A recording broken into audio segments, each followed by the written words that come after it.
Have you ever wondered how the Qur'an came to us?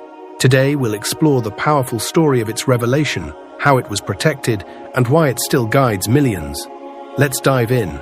Let's take a journey back in time to a quiet cave outside the city of Makkah. This is where it all began.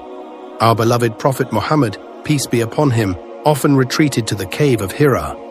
He would sit in silence, reflecting on life, the universe, and the Creator. Then one night, during the blessed month of Ramadan, everything changed. The angel Jibreel, also known as Gabriel, appeared before him with a powerful message from Allah. But the Prophet, peace be upon him, was unlettered. He gently replied, ما أنا بقارئ.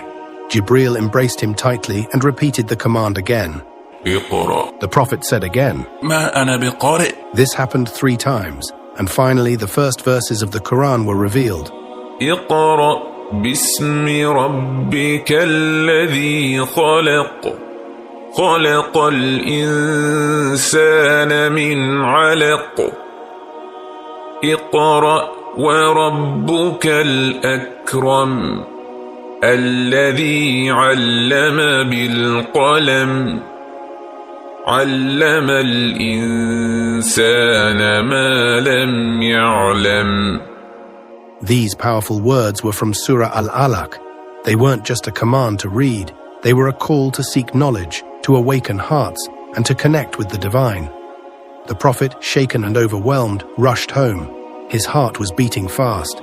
He told his beloved wife Khadija, "Cover me, cover me." She embraced him and listened carefully to what he had experienced.